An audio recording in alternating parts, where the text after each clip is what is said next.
Welcome to NUIC Football for this special podcast as we look to take a deep dive into the Roxana Proposal in more detail. Joining me are View from the West guys, Mitch Stoermer and Greg Armstrong.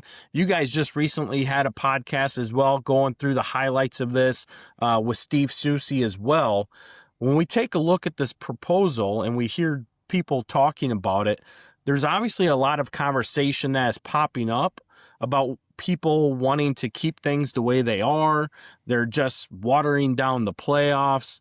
Teams don't need bye weeks are a lot of the biggest factors that we're hearing.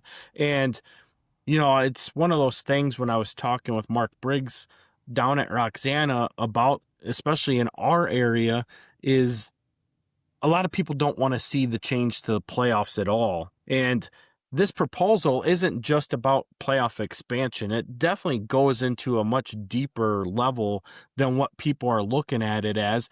And that's kind of the area where I want to devolve and deep dive into, just to bring more awareness around it per se, because there's a lot of things in this proposal I see that could definitely work out to the benefit of many different schools in the area. One of them being Lena Winslow as a school that is on the docket here, stating that they're in support of this proposal as well. I don't think one of the things that they're also looking at too are the effects it can have across other sports when football is the driver to all these conference movement changes as well. And, Mitch, give us a little bit of information of what you see in this. You've talked a lot with Mark as well. And, I know that you've been on the phone with him today and prior to today as well. And you probably talked to him more than I have. Yeah, pretty much every day since this came out last week. So, and that's an important point that I guess I want to start with before we get into the basic foundations of this. So, I mentioned it on our episode that we put out last week, like you mentioned, that we had with Steve Susie. First and foremost, just want to commend the efforts that Roxana has put into this, not only on their end by putting together a very detailed website with links to frequently asked questions, to slideshow presentations, to really any sort of question that coaches or member schools might have. They have laid it out flat. I've said it in multiple conversations, either on our show with you, off the air with Matt Randazzo, any place that we've talked. The transparency here is the best that I have ever seen in any sort of proposal. And certainly when you compare it to the district proposal from last year, where it kind of came across as they were trying to shove it through at the very last minute, and you didn't really know who they had talked to put it together. And it was very, very minuscule in detail. This is the exact opposite of that, where it seems as if Mark Briggs, Adam Miller, the entire Roxana staff, and that's important too. This is not just being kind of organized at the athletic director level. This seems to be at the entire Roxana administration level. They all seem to be on board with it. And I think that that's important. One, they have their local support, but they have gone above and beyond from what I can understand from talking to Mark. They have really put in the effort to talk to as many people as they can to get an understanding of the lay of the land. That's why they went to Steve Susie at the beginning of last summer to start understanding from the perspective of people that are directly involved with this. What do you think needs changed? What do you think people want to see? What do you think people don't want to see? And I'm sure that they have fielded plenty of responses to that, and they've done their best to compile everything into this submission so far. Now, the proposal that has been submitted is not in its final form. It can have changes that could either be through the legislative committee or by Roxana's own doing, and we can talk about that later. But again, I just wanted to start off by saying that I commend Roxana for putting this together, for foreseeing that something needs to be changed, because I think we can all agree on that. Just looking at the forecasting conferences and teams and all that, something, the dam could be breaking, so to speak. Is this the right proposal to fix everything? I don't know. That's not for me to decide. But it's important that the information is out there, that Roxana has been an open book. They have an open door policy on this, so that anybody who does have a question about it can come to them and get those answers. So let's circle back to last week. It was released. I don't remember what day it was, Wednesday or Thursday, that Roxana High School had put together a proposal, as any member school can, and some member schools do every single year on any given matter. They can submit a proposal that would, potentially affect the bylaws of the IHSA. In this case, it would dynamically change the structure of how Illinois high school football is played, not only in the regular season, but in the postseason as well. And the goal here is this is my interpretation of it, right? The goal here is to bring more stability in the regular season, get teams playing similar schools to their enrollment and geography. Certainly over the years, we have seen conference affiliations change. We have seen teams either co-op or go to 8-man or just not be able to field an 11-man team.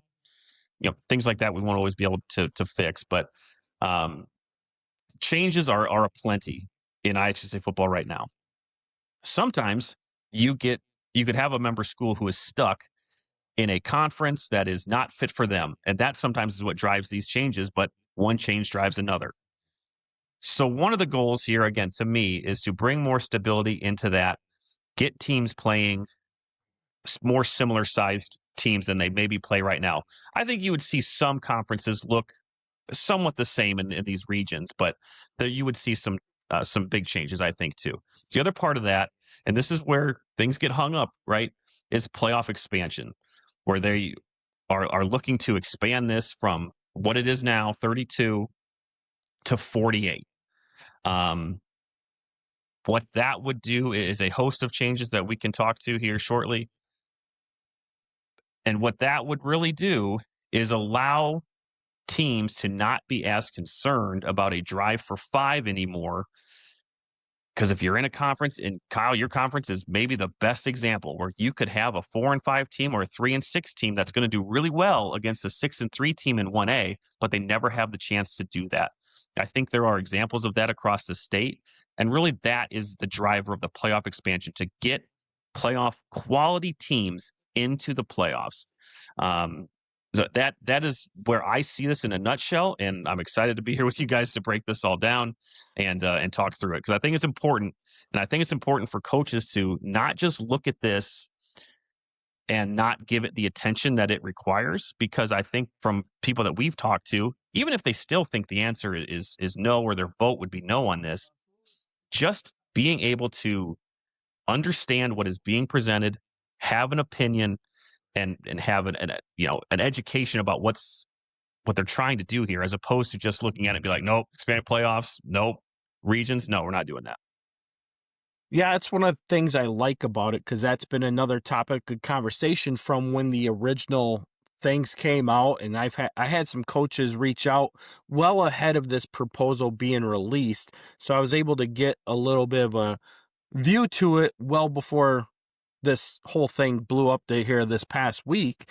And a lot of it's the same stuff. And of course, I've talked to different coaches in my area, your areas, and getting a lot of different feedback. And, a lot of the coaches I've talked to are not on board with the playoff expansion. They don't want an 8-week schedule, which was initially part of that proposal.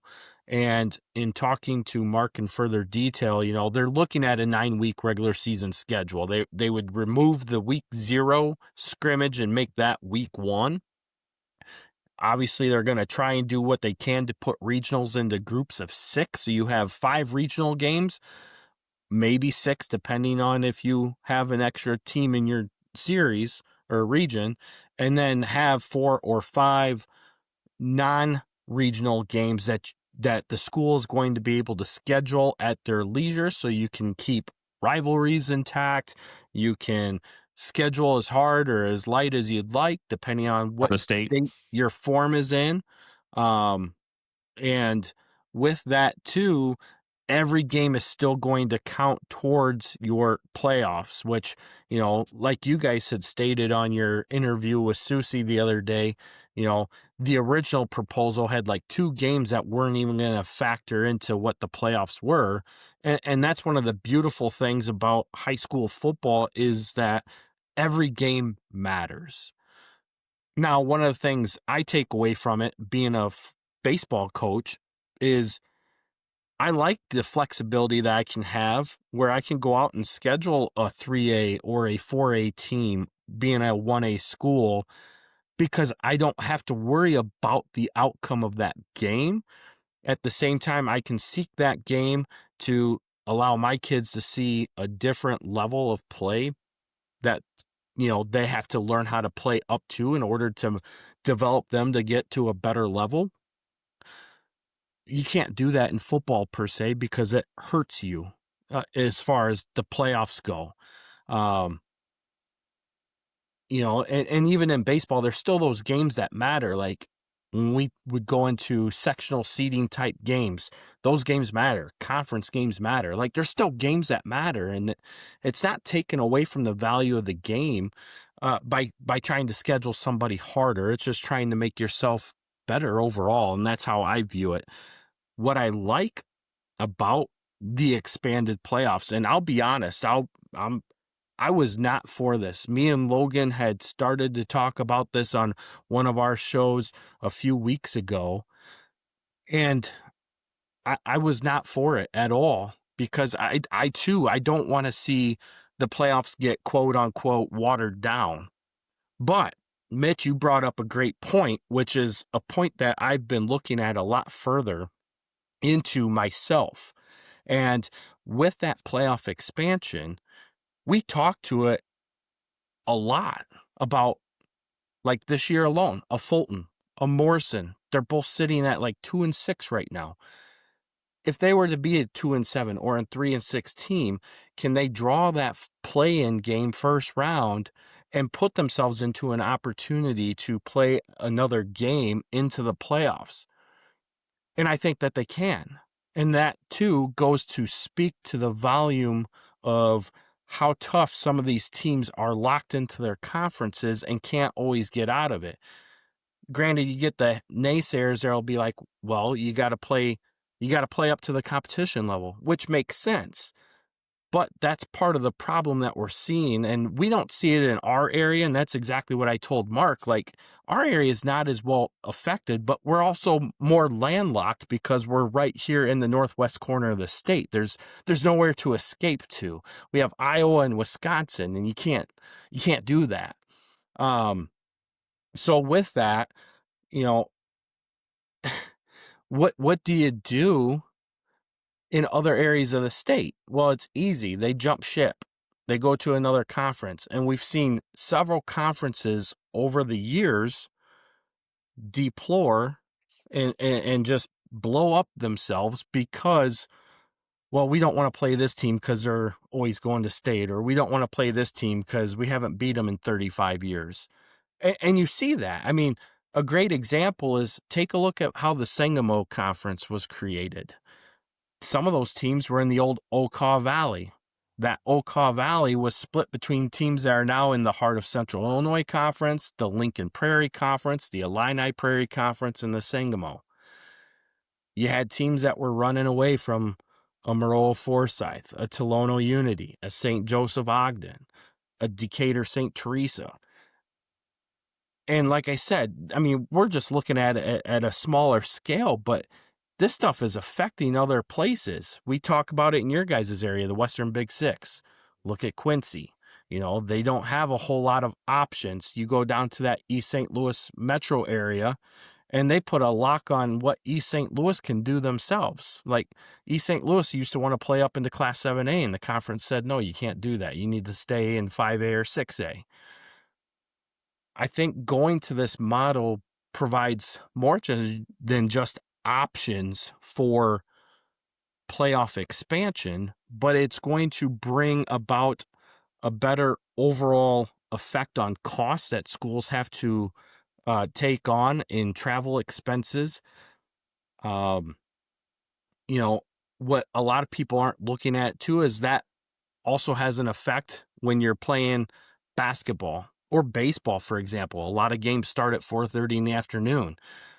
You have to leave school at 2:00 for a 2-hour bus ride, or 1:30 for a 2-hour bus ride. So you can have that hour warm-up time before you have to take the field, or 45 minutes is what IHSA technically allows, but you want to be there an hour in advance so you can get off the bus, get your equipment, all that stuff. Likewise, same for a basketball game. What people are failing to realize is that you're not filling the stands all the time when you do that, because your casual fan's not going to make a 2-hour drive on a weeknight. Your parents are having a hard time making a drive on a weeknight that far to support their own kids because their work schedule won't allow them to get off of work to make that drive to be there on time to see it happen. And I get it, because, even back in my era of play, we had those opportunities where, especially in baseball, my parents couldn't make everything. And you see that in a lot of sports, but now that you're having all this conference shifting take place, it's really starting to expand it out a lot more. Yeah. I think when I look at all of it, in general, Illinois football needs more stability. I think we've seen it kind of slowly corrode over the last few years, where I was always a proponent of keep the conference structure. It's not perfect, but it works. But the more things happen, I kind of question, like, is it working, or are the problems outweighing, what's good about it? And I think we're getting at that tipping point. Overall, what I like about this proposal is that there is, that stability within the regions, but there is some flexibility. Now, I think the question becomes, what do the mock-ups look like? I'll ask you in a second, Mitch, about kind of what we know about that, because I think that's the next question for me. Is I need to see it on paper to know, like, in theory, it sounds good that there is flexibility and there is some options for these regions and how they're constructed. But when it's put into pen to paper, will it actually work? I think that's the question I'm kind of debating. The things, that's what I like about it. What I don't like is I'm not real crazy about opening the playoffs up as far as they're going to. I think there might be other options in between. Maybe we'll talk about those in a minute. I really don't like expanding the season and giving a bye week to teams that are, the top seeds, because like we talked about in a lot of different conversations, I'm not sure that's a benefit. Maybe we'll talk about that in a minute, but I think where I'm at right now is I'm waiting to see what the regions might look like. So, Mitch, what do we know about that moving forward? Yeah, well, let's touch on the regions just a little bit. The goal here, I think the number was there would be something like 70 to 75 different regions in the state. And these regions would be initially drawn up based on enrollment and based on geography. So again, taking a look at the map, taking a look at where schools are, what enrollments they are, and trying to group them, into 6, 7, or 8 team regions. And again, the goal of that is to get more similar enrollments, closer schools together. I don't think anyone really would question that is a benefit.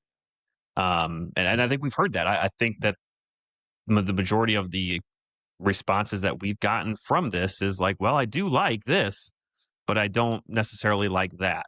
And I think any coach or any member school that you talk to would offer up that same sort of reason. But yeah, so what they're going to do is internally they have mocked up these regions.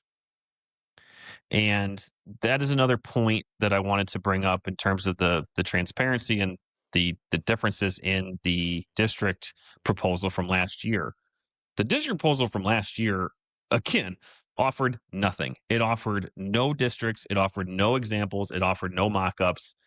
Greg, when you and I talked to Seuss for 4 hours talking through it, he himself had put together mock districts, and they were terrible. Oh, they were real bad. They were bad. And I'm not saying that against Seuss. What I'm saying is you had teams like IC Catholic with 4 CPL teams, and it's like, Yep.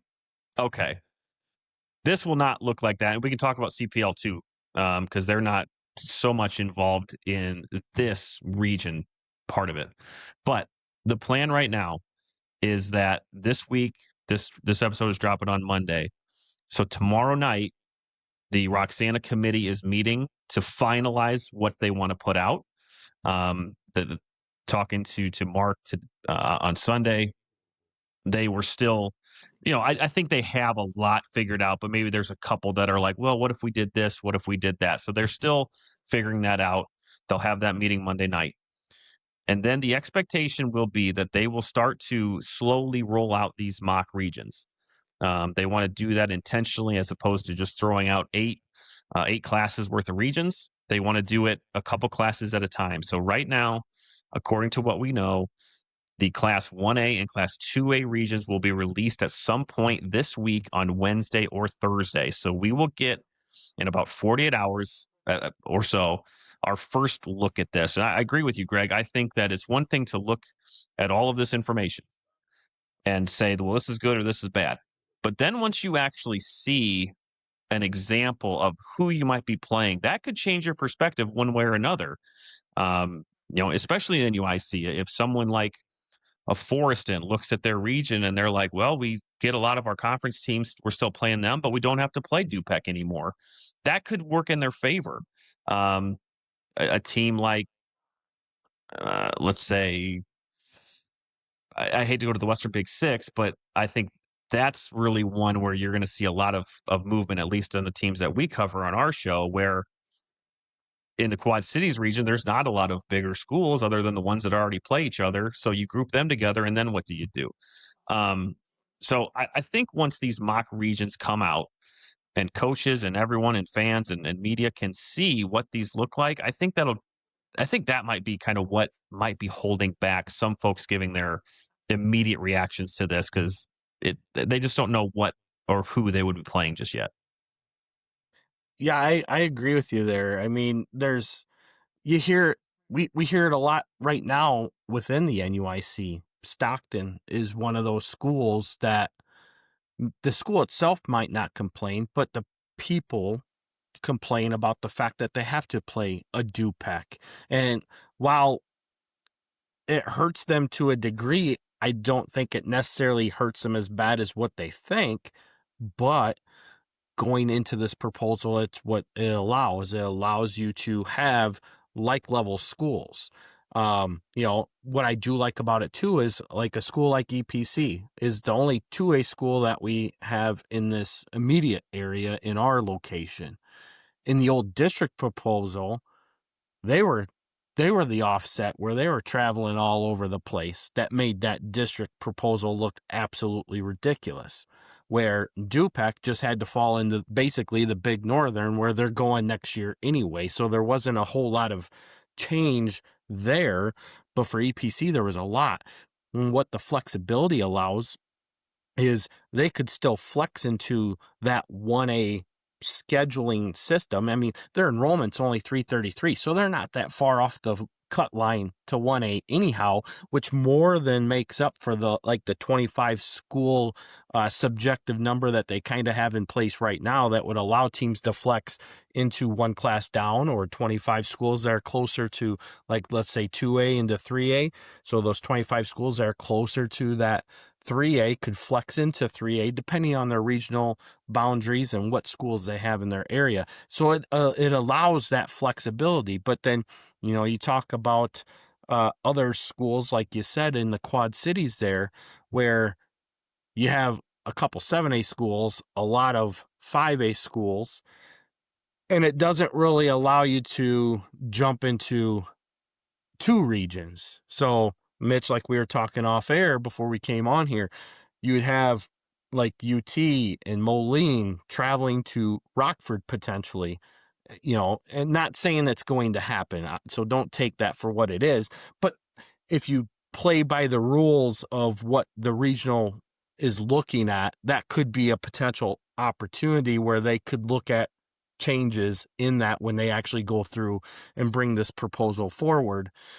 But with that, there's so many schools like down south in southern Illinois, Greg, where you used to go to school at down in Carbondale area. You got a lot of 2A and 3A schools with just a couple littering on that 4A bubble.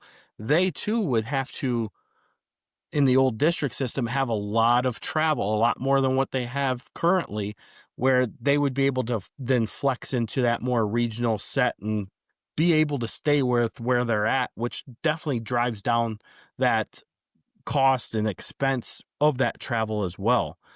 And something else that Mark brought up too is, a lot of the playoffs before COVID hit and we had a huge dropout of teams that moved into 8-man, we were looking at, 512 plus playoff eligible teams. So you knew that 256 cut in half, you knew that you would have at-large bids at 5 and 4. Well, last year we were down to 498 schools, and this year we're at 496 schools that are playoff eligible or able to play in the playoffs should they qualify, which creates the need to move that at-large bid to 4-win teams. Now, if you go back to 2021, there were no 4-win teams. There was only one 5 and 4 team that didn't make the playoffs. You move into 2022, we had one 4 and 5 team in. 2023, there was 4 teams that were in. And then last year, there was one 4 and 5 team that made the playoffs. So basically, all those 5 and 4 schools are getting in. Now, one of the complaints I hear is, well, why would we want to see 5 and 4s get their doors blown off by 9 and 0s? Which is a fair question. Likewise, now it's turning into, I don't want to see a 3 and 6 play a 9 and 0. And that's exactly what Mark was talking to me about, is it's not a 3 and 6 playing a 9 and 0. You're going to have play-in games in that round 1 that allows like a 3 and 6 to play another 3 and 6, 4 and 5, or potentially a 5 and 4 to then move into that next round. And in my personal opinion, if that 3 and 6 is good enough to beat a 5 and 4 team, why wouldn't you want that into the next round anyway? Because clearly they're the better team, regardless of their overall record. And that's where I think people haven't quite opened up their eyes. And it goes back to a lot of conversations that we have. You have to look at the strength of your schedule, because there are teams that you could throw into other conferences around the state of like-sized conferences, and they're not going to just be playoff eligible. They're going to be playoff confirmed teams in the current format if you just took a team and moved them to a different conference, because not all conferences are made the same. We see that in the playoffs. It plays out right in front of everybody's faces. So, like I said, I was not on board with it initially, but the more I'm looking into it, I definitely want to see those opportunities take place. I want to see a 3 and 6 Morrison team or a 3 and 6 Fulton team get that shot at another 5 and 4 team and say, hey, this is what's up. Go ahead, Greg. But I guess the more I think about it, the more I keep like going over the structure in my head. I really hate the idea of the bye week. I mean, where do you stand on that? And have you talked to coaches in the area? Because I think momentum's a real thing, and I just can't imagine Stockton getting a week off in 2 weeks. Looking at the current structure of things where they're rolling right now, and I don't know. Like I don't think. What say you guys? I just, the more I think about it, I don't like it at all. Yeah, I'll go first on that. So most coaches would agree with that sentiment that I've talked to. They don't want a bye week because of exactly that. Momentum is real. And when you have a bye week, I mean, we see it right now because teams have to get a forfeit and now they're not playing somebody. There's 2 ways of looking into it. How good are you at coaching your players up to say, hey, we're going to have a bye week. It's going to allow us to get healthy. We'll have less contact this week. We're going to focus more on details. Next week, we'll start to pick it back up and then go forward into what we want to do. Can it hurt? Yes, it can. But if you're a 9-0 team, let's say you're a Stockton, and you have that week off for additional preparation, while you may not want that additional week off, is the momentum really going to die when you got to play a 3-6 or a 4-5 or a 5-4? The argument can almost rest on itself for the fact that you're still going to play a team that has had a harder road than you, that you, on paper, realistically, you should take care of. Yeah. Now, the question on those 9-0s that get in there, or 8-1s that get in there, that get those seeds that we know shouldn't technically be seeded that high,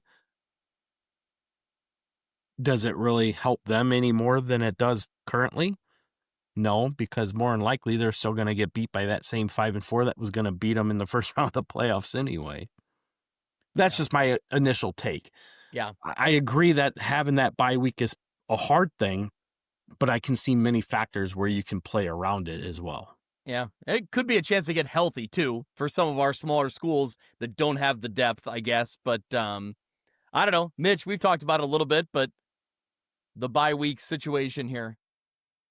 Yeah, and what we'd be talking about is the top 8 seeds in each class would get that bye. Yeah. I think also important that the region champions, did they get an automatic bye or did they just automatically qualify for the playoffs? I don't remember Automatic what that qualifier. Yep. automatic qualifier. Okay. Yep.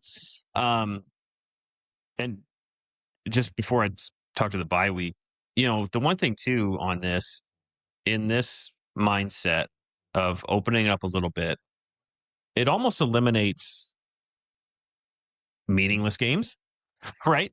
If in the current model, if you have a week 9 game between two teams that are 3-5, what's it matter? In this proposed model, that game starts to mean a lot. You know what I mean? So that's something to think of too, where if you're like, you used the example of my alma mater, Morrison. If you're sitting there, right now, going into week 9, their game against Ottawa Marquette, and they're sitting at 2-6, they're not moving on. But Mitch, in a newer model, a game against Marquette and Morrison is always a big game, as we should know. Okay, noted. Go ahead. In any game in which a 2-6 team is playing in week 9, what's their motivation like? Certainly, you can get into seniors are always going to play hard and this, that, and the other thing. I'm not saying anyone just quits in week 9, but what I'm saying is, in the model right now, if you're 2-6 in week 9, your season's over at the final whistle on Friday. In a newer model, in this proposed model, that might not necessarily be the case. So you're always playing for something, even with maybe a poor record. But back to the bye, yeah, I've heard the same thing from coaches that they don't like that. But to Kyle's point, it does give you an opportunity to get healthy. And you'd be coming in against a team that's had played 10 games at that point, and you've played one less. And so I can see the drawbacks of that. I can see the positives in that as well.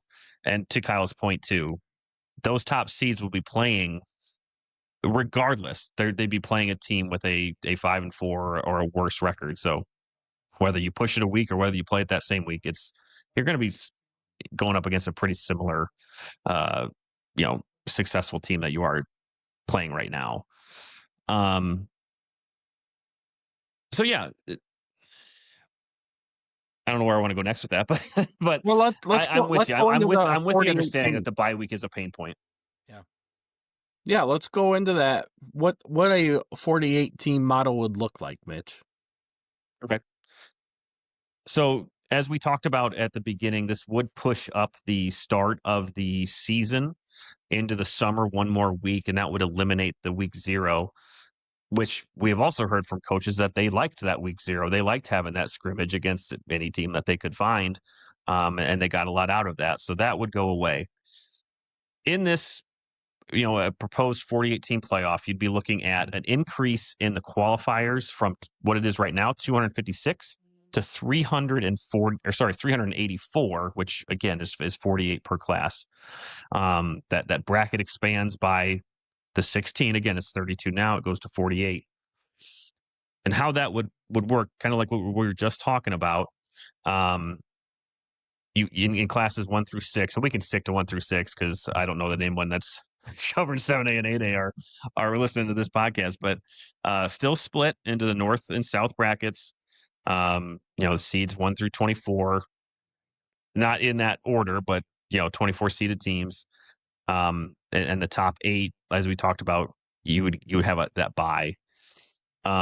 So the seeds 9 through 24 would be the ones who play in that quote unquote play-in round. And then the winners of those 16, the 8 teams that win those 16 games, trying to keep my math straight, move into what you would call the final 32, right? And then it would just operate like playoffs do normally. The schedule itself, because you're starting a week earlier, would end the same way. It would still be state finals on the Friday after Thanksgiving. So a lot of the playoff qualifying and how the playoffs work doesn't change all that much. Certainly, we're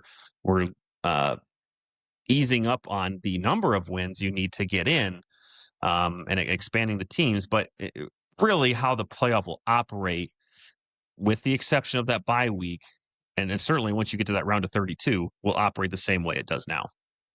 And that part I do like. I do like that this proposal keeps the region winners they qualify, and then everything else as far as the structure of the playoffs remains the same. Now, in a perfect world, we would seed them 1 through 32 or 1 through 48, and we maybe would find a strength of schedule component here to add in. Now, that's in a perfect far-off land that doesn't exist, unfortunately.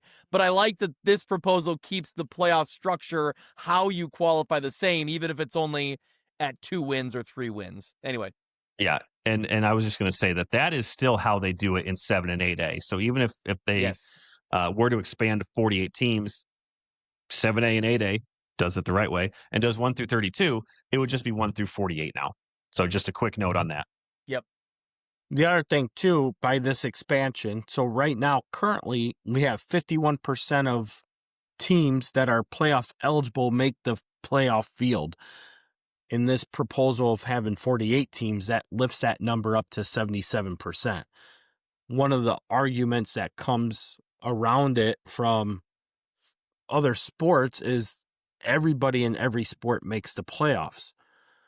But what other sports don't have to deal with are the smack rules and player safety like football has to deal with.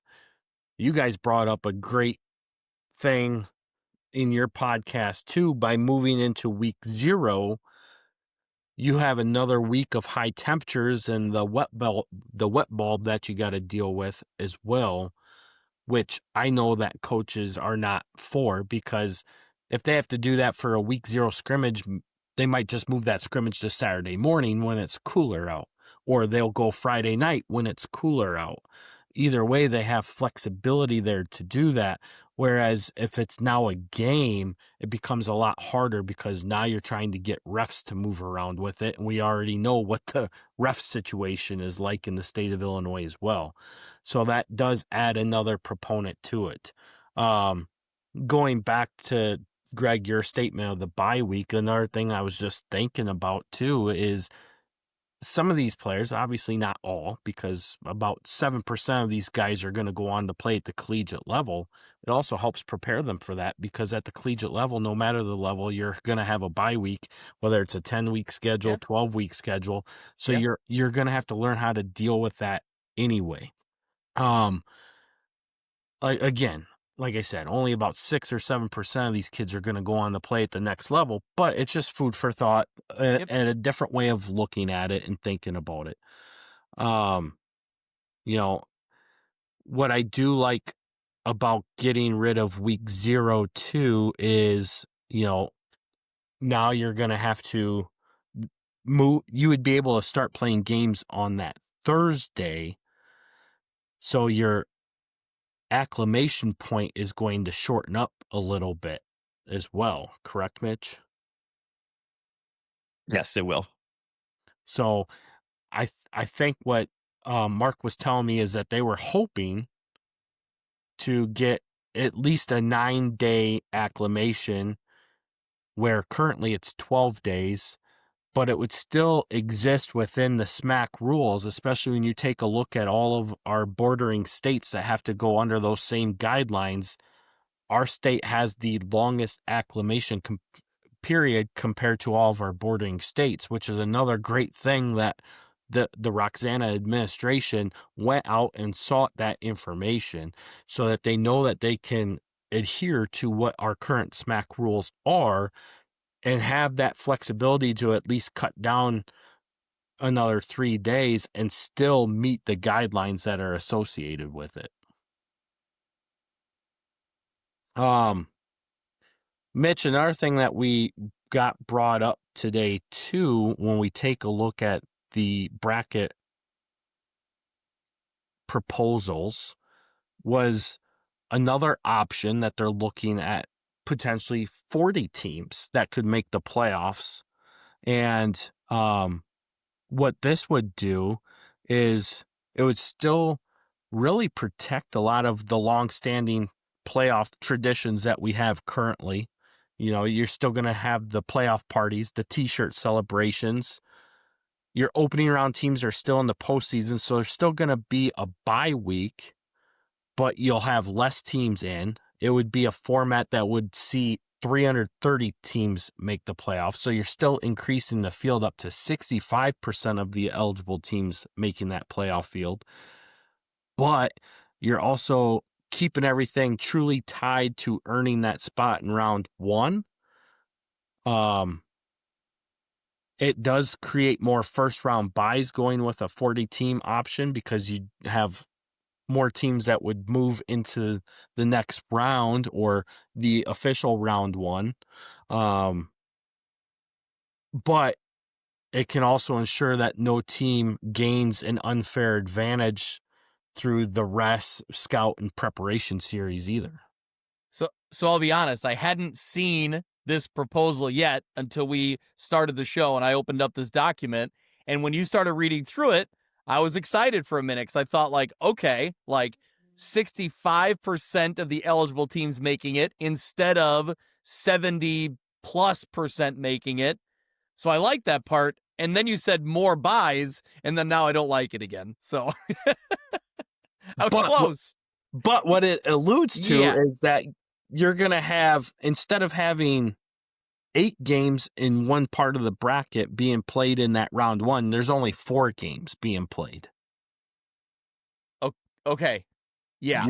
So four on both the north and the south. You would still have seeds 25 through 40 playing, so that's 16 teams. So you'd still have the 8 games, and the 8 winners move in, and they would be the quote unquote last 8 to get in the 1 through in the 32 team, again, quote unquote 32 team bracket. So whereas the 1 through 24 have the bye. Yeah. So I think I like this model a little better. Yeah. Because now you have more teams that are getting that first round bye, so the momentum thing that you were talking to kind of dissolves itself. Yep. I think I like this option a little better. Mitch, what do you think?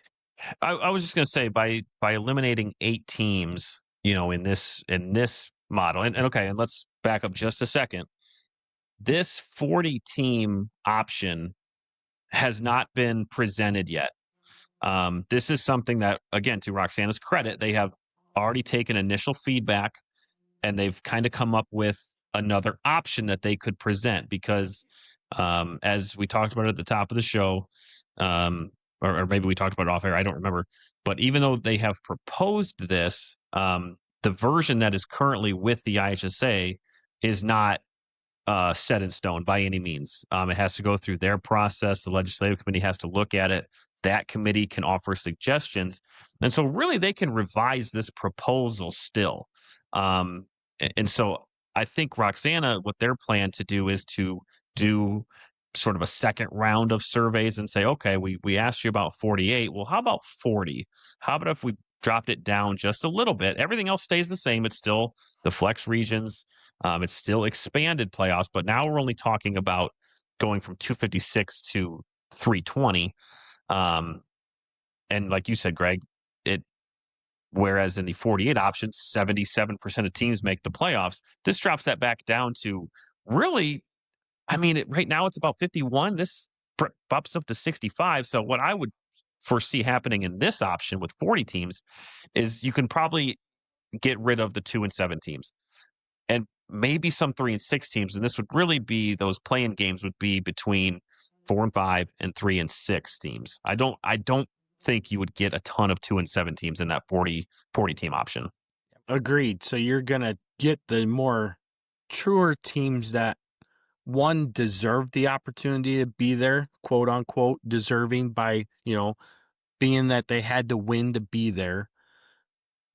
But let's also be more realistic to how many 2-7 teams do we really see are going to go up against a 5-4 team and win that playoff game. There are instances, but it's very far and few between. Whereas a 3-6 team can definitely go up against a 5-4 from another conference and come out on top. And we've seen that happen several times, more regularly across the years. They just don't get into the playoffs, but we've seen it play out several times. So there's that additional opportunity to where, like going back to what you said, Mitch, that week 9 game actually means something still, because you are playing for that playoff berth opportunity to get into that playoff game or play-in game to make the round of 32. And the more I talk about it, it reminds me of like the NCAA tournament. You get 68 teams in, 4 of them got to play in order to get into the round of 64. And this is what it feels like. And I don't know, the more I keep thinking about it and talking about it, the more excited I'm actually getting about it. Yes, Well, I don't like the buys, but I like the opportunities. I want to see those opportunities play out. Yeah, one thing too is, the parties and the t-shirts, like, that's not going to change. It's still a big deal to make the playoffs. So what if we bring up that, or we allow that opportunity, or we open that opportunity to a handful of more teams? They want to enjoy that too. I understand that getting to 5 wins and getting to that qualifying mark is special. I'm not taking that away. It's still going to be special. Kyle, as you mentioned, there are teams that don't hit 5 wins right now and they get in. So are we allowing a couple more of those to come in? Sure, but it's not going to change what it feels like to qualify for playoffs. It's not going to change what it feels like to win on a Friday night. It's just opening it up to a few more teams. And again, if the bye week is the pain point, I understand that. I get it. But we're not going to lose the tradition that I think some people are worried about. Yeah, I agree with you there. Like there's so many different things that can play out here that to me, there's more pros than there are cons to this. And, Until we see the regions. correct. And that could open up a whole host of issues that we don't know yet. right. And I think realistically, I think people are less worried about that than they are about the expanded playoffs. And really, it's the regional format is going to be the bigger driver here. I mean, let's take a look at other sports. This regional model will keep existing conferences in place for all of your other sports. So you're not having all this jumping around, because it's one of the things that we've already stated here. I've talked to Mark in depth about. Football is the driver because of that drive for 5. Teams want to be in the playoffs because it brings more opportunities. And let's be honest, there is more money involved, especially if you get into the playoffs and you go on further. You get a chunk of that money back to your school when you're hosting games. With that, because you're going into elimination series, like in all sports, what happens? The crowds get bigger the further you go, which then leads to more revenue opportunities. But on top of that, you're building onto more traditions. You're building into more hype and excitement around your team, your school, your community. And then on top of that, you're also driving your local economy because you have more people coming into your town to visit. Um, Likewise, it's not going to overhaul all of the conference tournaments that you have in other sports. It's not going to get rid of all conference teams in this set model either. You're still going to have your all regional teams based off of however your athletic directors want to drive that to have those personal accolades as well. Again, it's going to heavily reduce travel for basketball, volleyball, baseball, softball, because it's going to bring teams closer back to home for the conference sports, which in turn is going to drive more people coming to show up to support your teams and your players, along with your parents having higher opportunities to watch your kids play. But one of the drawbacks, like we said, the regional proposal, there are some that are going to stretch distances, and that could become the problem part for some of these schools, while others are still going to look at, I don't want a bye week, I don't want expansion. Kyle, when we're looking at kind of the regions, and you talked about you want to see kind of how it all mocks up, my question, and me being that we're on your show, is looking at the Northwest Upstate Illini. So right now, when you're sitting at the 9 teams that are currently in it for football, Dupec's going to be out more than likely because they're a 3A school. Eastland Pearl City becomes the question mark. If you look at the mock or the enrollments list, they are right in the middle, so they don't really have the flex option to go up to 3 or down to 1. They're a solid 2A. Now there may be some exception. They may make an exception to the rule for them, but as it currently sits as it's all laid out, they're right in the middle of 2A. So then I guess like my question to you or to all of us is, who's kind of the odd man out if you're looking at 6 schools? Well, and that's where, like you said, if they're a hard middle, which that goes back to that the initial proposal of being in that swing of 25, and if they're not in the swing of 25, then yeah, they would be the hard out.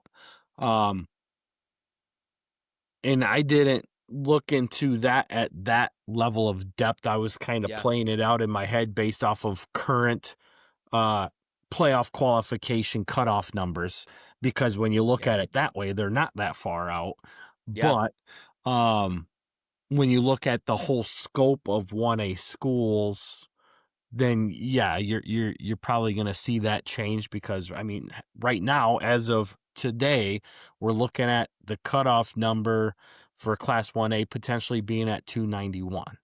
And I know already that out of the 32 qualifying 1A schools, 29 of them are already solidified into the playoff field, because we're going to see 4 and 5 teams get in this year. And we're likely going to see 4, 5, maybe 3, maybe 2 teams get in, but we're going to see 4 and 5s in the playoffs. It's all going to depend on how week 9 swings, of course, as it always does. And we always get those chaotic finishes. But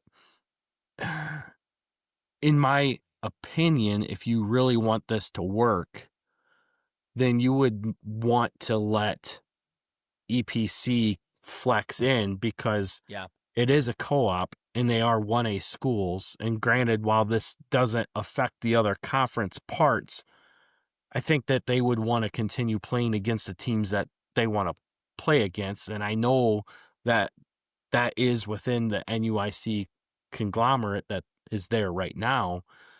And I think that's where you need to potentially look at just a little bit more flexibility. Realistically, they would probably get moved in with some Three Rivers teams, possibly a Winnebago, and drive further to the south, right? Okay. would it hurt them that much? Not if you're an Eastland person, but if you're a Pearl City, it definitely adds a lot more travel. Interesting. Yeah. I mean, I think the most ideal setup for the NUIC would be that DUPEC goes into a 3A region, and then you keep the other 8 teams in an 8-team region. I don't know, you know, Mitch, if you've talked to Mark at all about like how many times they're going to want to have 8-team regions, or if they really want to stick to the 6 as much as possible. But that would be one that you'd think they would want to make it 8 if possible. But, you know, Yeah, well, and the feel I get is they want to keep it as close to 6 as they can, because Yeah. certainly if you have an 8-team regional, that is going to affect how to fill out the rest of the regionals. Yeah. And I think that's where the flexing comes into play. And I think too, I don't think we've said this yet, that the regional assignments are good for 2 years. And then every 2 years they will look at it and they will reassess as needed. Certainly that also goes into play with the multiplier. I asked that question specifically to Mark, that teams will get assigned a region right now um, as their multiplier currently exists.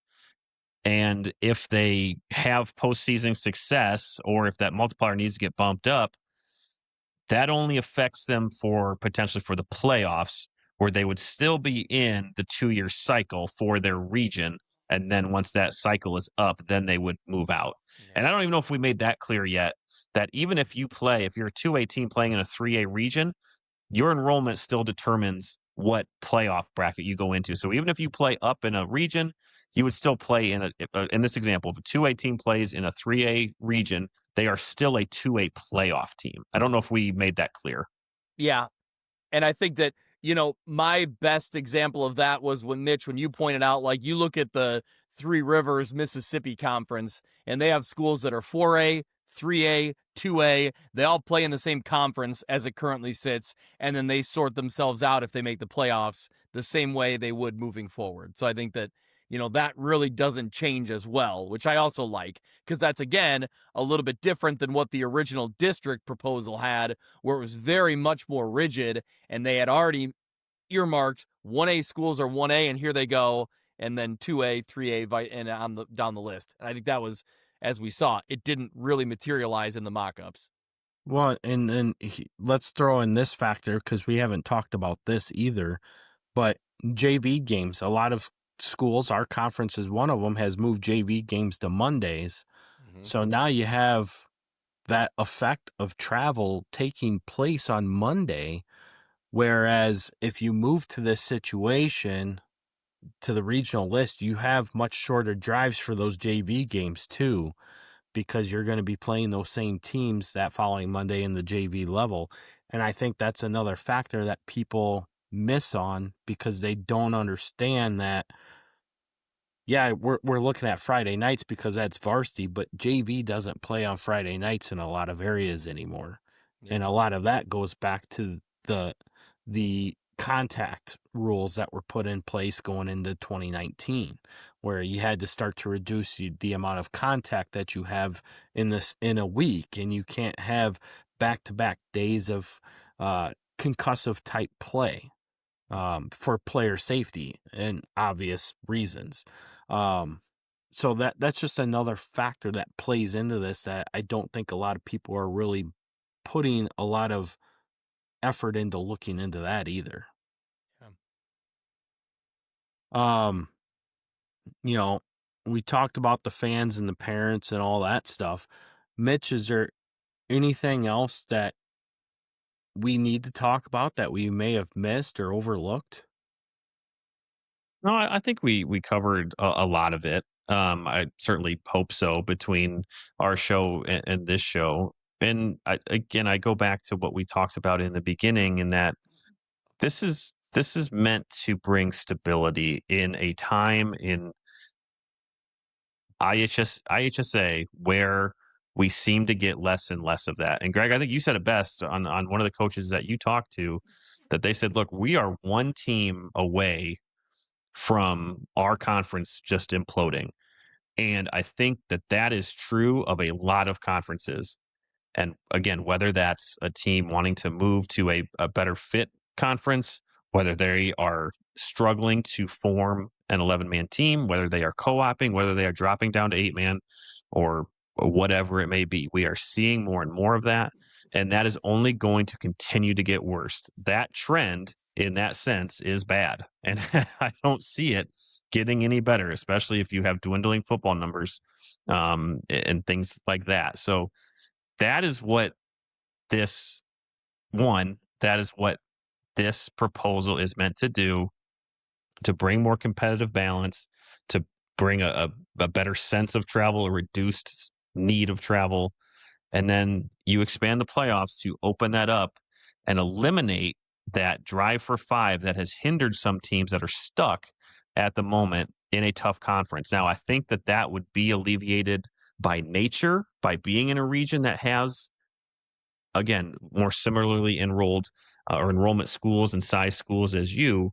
But yeah, again, talking this through, I'm not trying to say like I abdicate for this. I am advocating for that member schools take the time and give Roxana the credit on this to look at what has been put together. And again, they are making this as membership built as possible. They are asking for feedback. They are asking for opinions. They want to put something on the ballot that has a consensus of agreement amongst the members of the IHSA. And I think that's commendable, instead of, as I said last year, just seemed like the district proposal just got, I don't even remember what school brought it up. I don't care all that much, but it just kind of got pushed through with no other information. You couldn't ask for more information, or you couldn't not get more information if it wasn't already being presented from Roxana. So again, I think if we're talking about a seismic change to how football is played at the high school level, it deserves the attention of every member school, and that you know what you're voting on, or if you're thinking of abstaining, you know what you're not voting on, and you have to live with that decision too. So again, I think there's going to be more to come from this, certainly this week. Like we said, either on Wednesday or Thursday, we're going to get our first look at the not official, just the first initial draft of what 1A and 2A regions would look like. And I think that will solicit even more feedback than there has been already, and probably raise many more questions than we are thinking of right now. Yeah, one of the things I find interesting too, like you said, it's to address the conference instability. But going back to, I've seen Adam Miller, the assistant principal on X, putting out additional information. Obviously, we've talked to Mark several times, and I've seen him on X also putting out additional information. I like the fact that they're changing things as they go too, based off, like you said, Mitch, the feedback that they're getting. You could ask them more questions or provide them more feedback, and that's exactly what they want. But they're feverishly working at it every single day. I got firsthand witness to this today on a Sunday of all things. Right. I woke up to a text from Mark today on a Sunday. Yeah. I woke up to it. Yeah, I had a text at 7:48 this morning from him, and we've been chatting back and forth, not regularly, but we've been chatting back and forth the rest of the day, whether it be via text, via email exchange. They're open to a lot of things, and like you said, that's what they want. They want conversation around it. Taking a look at their survey results that was driven through meetings last fall, 48% of people wanted to keep the playoff structure as is with no changes. 59% said that they were open to adding teams to the playoffs to help maintain that conference stability. Based off that, they were then geared towards additional questions, which 43% wanted to move to an 8-game schedule, but 56% wanted to stay at a 9-game schedule. So that's where they've also made the change from the initial part that they wanted to go through, was looking at a geared 8-week schedule and moving playoffs into week 9. Whereas now they definitely want a hard stop 9-week schedule, because that's what the member schools want in a big part. But I mean, they even went out and they've asked athletic trainers about injury rates and how they've seen stuff. They've had coaches surveys, administration surveys. They've gone a full depth into how is this going to be better for administration? How is this going to be better for coaches? How is this going to be better for athletic trainers and the overall health of the athletes themselves? Along with taking a look at what it's doing as far as cost effectiveness across all these school districts, of which most of these school districts are operating in the red as it is. I think it's important to oh, sorry, Greg, you go ahead. No, I was just going to say real quick that to echo your thoughts about they've been very open and transparent. They were so open and so transparent, they're even willing to have a conversation with Stocking after he had his rant on the instant react. So I'm not sure if they know what they're getting into with that, but they're even willing to talk to Stocking about it. So yeah. So they listened to the Reacts podcast to hear they heard it. They heard it. They want to talk to Stock. That was in like hour 2 of the instant reacts too. So you really had to sit through all that nonsense to get there. No, what I was going to say is, we talk to coaches. We get their feedback. It's important to note, and we talked about this on our show about this, that is not necessarily what the vote of the administration will be. And it's going to take a lot of work between these member schools, between what is in the best interest of the football program versus what the administration might see as the best interest of the school itself. And whoever is listed on the IHSA directory is the one who casts the vote for the school. And, Susie brought up a good point that he's had conversations where a coach says one thing and admin says one thing, and they can't connect and get on the same page. And then the vote may be against what the football coach might think. So this decision goes beyond football. It will take those conversations. And again, that's why we're trying to, we've dedicated 2 shows to this now, because this is going to take football coaches and their administrations respectively to know this information so they can come to a consensus and have a vote that is in the best interest of their school. And again, maybe that's no, maybe it's yes, but know the information, talk together, work through it. And if you have a suggestion, say it, bring it up. And whether it's on this year round or whether it's on the next proposal, because change is coming, it's inevitable. So if you want to see change, I think, Kyle, you said it best, that the darkness is the newness, right? People want things to change, but they don't want to change it. So if you want to have something in place that you think is beneficial, then bring it up. Don't just sit idly by and vote no, we're not doing this, without putting in the research, without having those conversations.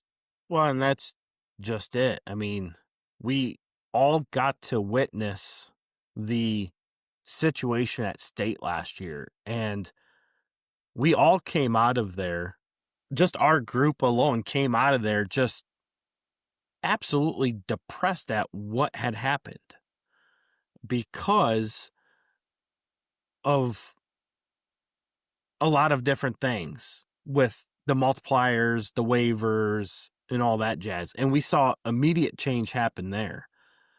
But it goes back to a comment I saw before, also a reason why I am an advocate for 8-man football. We have to be able to grow the game. How do we grow the game? We have a lot of schools in 11-man that are losing season after losing season after losing season with no hope in sight.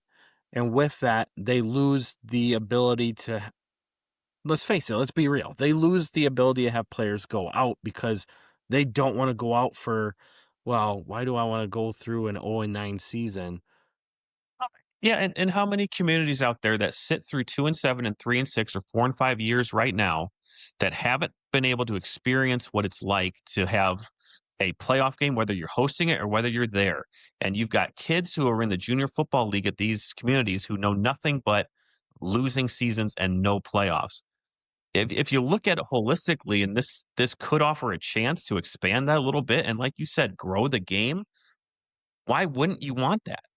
Yeah, I mean, we've seen what 8-man has done to help boost it. I mean, we watched these schools literally go through this loss of activity with players not going out. They move into 8-man, and look how much of them are now growing their rosters back up. And let's be honest, let's talk about the elephant in the room. Obviously, there's a lot of places across the United States in general where football is getting looked at as a violent sport, not sure if I want my kid to play type thing, but yet equipment's gotten safer, rules have been put in place to make it safer. You also take a look at, if you look at the overall numbers across the United States, the numbers are actually going up as far as football participation. We're starting to see the junior tackle leagues start to move into flag football, which, I'm an advocate for as well, because I don't think you should be playing contact football before you hit puberty or right before you hit puberty, because when you're a guy and you're playing, and you guys all know this, but when you hit that puberty, that flip of a switch comes on. And I think it's important to drive your kids to stay engaged with the game without that physicality that doesn't necessarily need to be there, that, they get hit wrong or something happens. Now they don't want to play anymore. We got to keep it fun. And football is fun. But how many times did you guys grow up playing in the backyard or out on the playground with your friends, just throwing the ball around, playing different styles of two-hand touch, or maybe slight tackle football with no pads, or something of that measure? I mean, even in gym class, you got to play flag football. Like, those were the greatest days. I still remember them. They were awesome. But with that, we can grow the game through this opportunity. Likewise, you start getting some of these teams that aren't making the playoffs on a regular basis. Now they can make the playoffs. You're going to see participation naturally grow, I think. Yeah. The game evolves, the game adapts. It has ever since the invention of football. And if we have reached that point, again, it's worth the consideration to see if this is what would work. And if it is, great. If it's not, great. Let's figure out what it is, because a change is going to come, and it's best that you figure it out and have something in place before it's too late.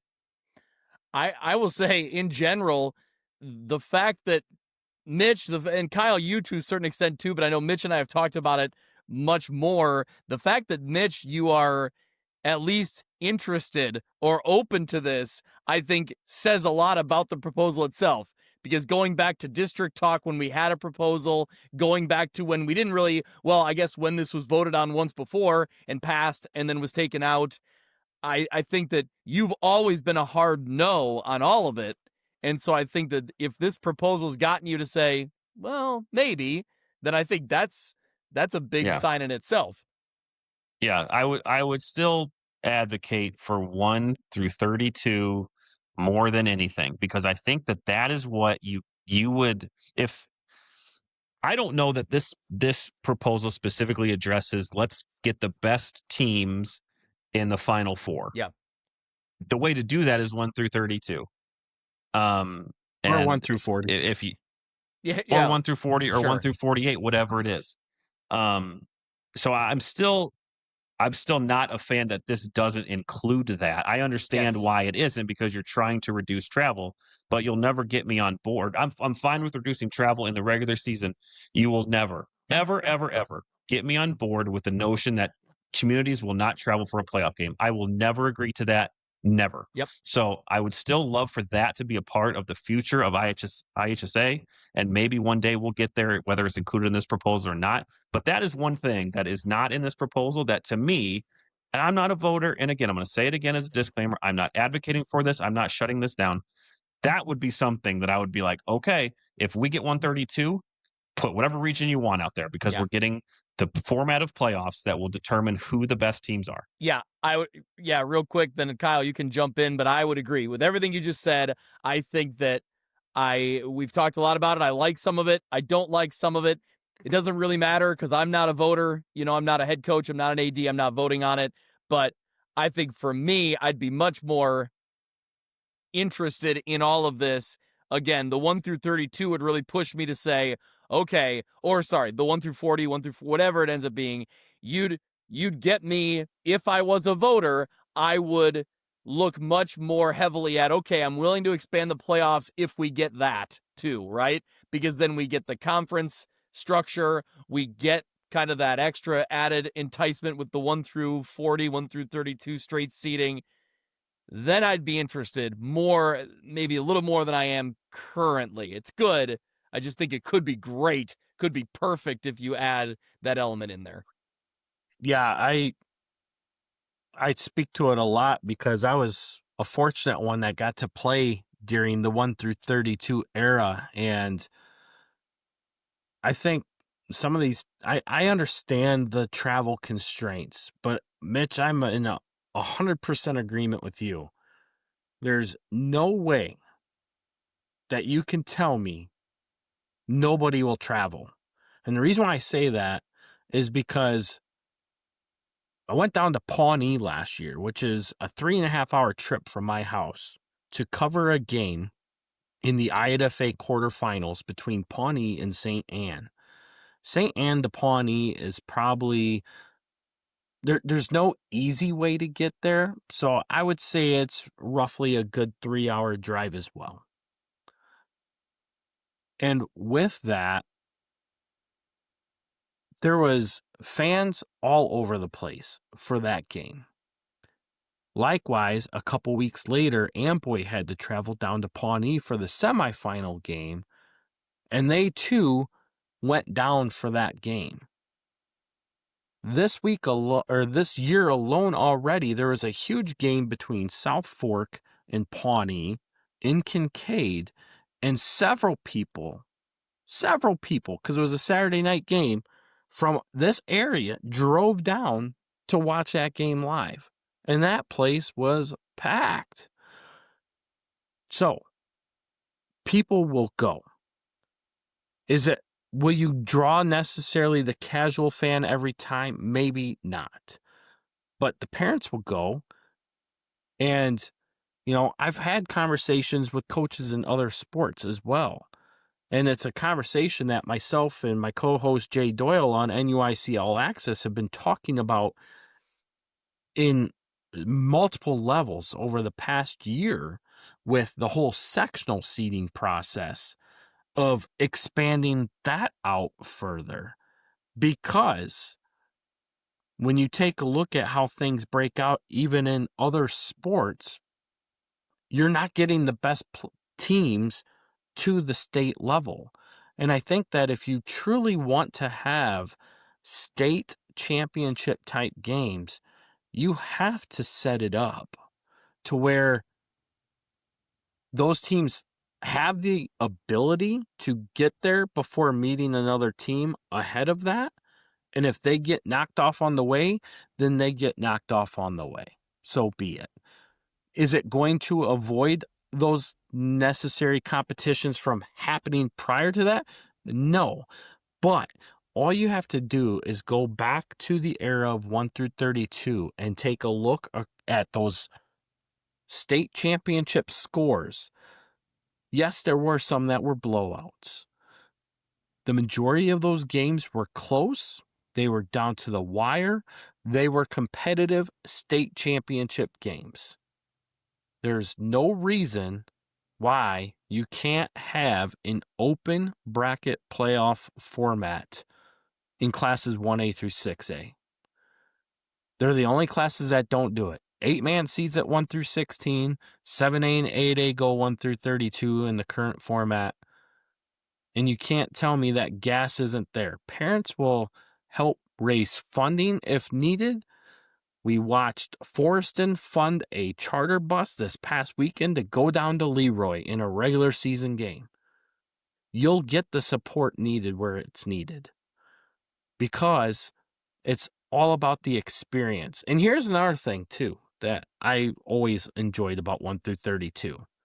We talk about wanting to teach our kids stuff in classes.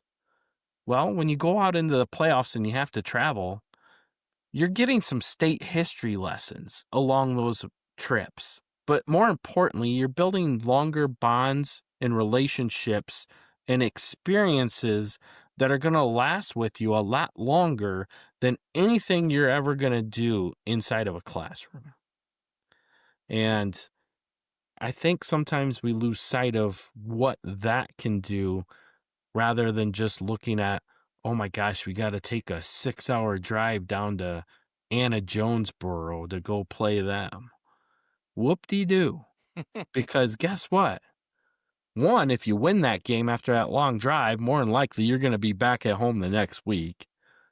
Two, you're going to talk about that long drive for the next 20, 30, 40, 50 years because it's never going to evade your memory. Yep. Well, guys, I appreciate you guys coming on. I think we took a big look. Did you guys want to talk about or look into that Monticello proposal slightly? Yeah, I do think that's important. So there is another proposal that was submitted before Roxana's. It came from Monticello that introduces an expanded playoff, but it does not do the regional flex regular season and regions.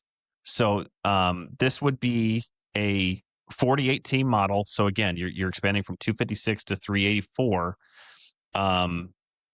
Really, most of it stays the same.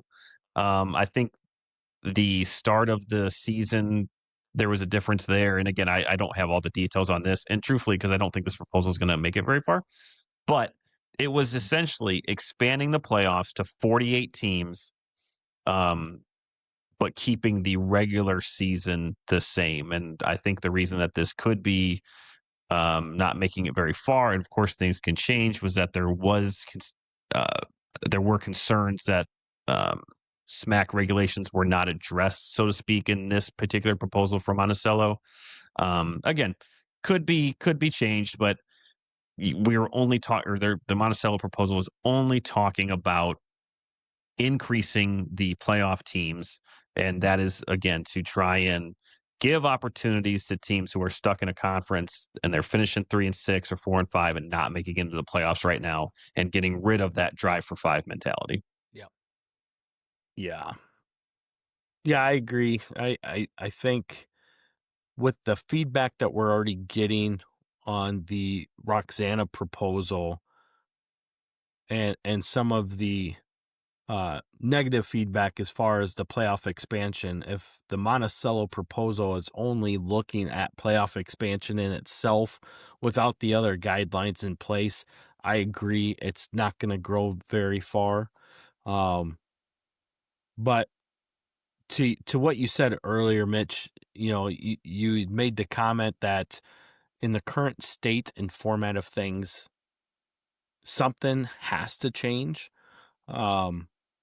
This is like the 4th or 5th time now since like 2014 that a district or a regional format has been proposed. And while they have not been passed, one was initially passed and then later retracted once the district alignment came out, and they're like, oh God, no, that's not going to work. But with that, you do see the numbers growing every year as far as schools getting on board with this. And going back to what Adam and Roxana and Mark Briggs have all put together here, there's so many things, like you said, that they cover, they talk about it. And it's the most comprehensive proposal I've seen. Oh my gosh, it's so in depth. I mean, you go into their website and it's one a click here, a click there, and it brings up more information. I mean, they got all the survey results in there. They have the athletic trainer survey results. They have the flex committee structure. They have, like we talked about, the challenges with the Chicago Public League as well. Obviously, something that they just added is the proposed regionals. It says right here, mock-ups coming soon. So, and we've already addressed that they're going to be coming out later this week. They addressed the non-regional games and protecting rivalries. They address what makes this proposal different. They look at the framework of what it's going to take, the calendar, because that was one of the big things as well that Sam Knox had stated. They're not going to change the IHSA calendar. So now they know that the calendar is not going to be fluctuated. So how do we best fit this into the IHSA calendar? And they've countered all of that with more information and more detail that, I don't know. Yes, I agree. This is definitely the best I've seen. Yes, there's things that you can definitely agree to. There's things that you can't agree to. Like you, Mitch, I'm not necessarily advocating for it, but I want to bring more thoughtful awareness around it, along with the conversations that need to take place for this to start being looked at with a serious level of response, whether it be schools, administrations, and coaches, or I don't really care what the casual fan thinks per se, but let's be honest, the casual fan helps drive what happens as well. And they too have some sort of an investment with it because they want to be able to understand what's taking place, and they want to know how it's going to affect the current situation. Is there information required? No, but you want to have that base there, I guess you can say. But that's not the biggest point. The biggest point is going through it detailed. Get your group of coaches, administrators together and actually sit down and draw it out. Go through a process flow map of what you think it could look like for yourself and have those actual hard conversations to see what would best work for your school district and vote that way. And in all reality, in talking to Mark and talking to you guys, that's all they want. They just want the conversation to be had. And, I see a lot of things here that can help a lot of different places. And, there's 30 schools that have their names on this as support.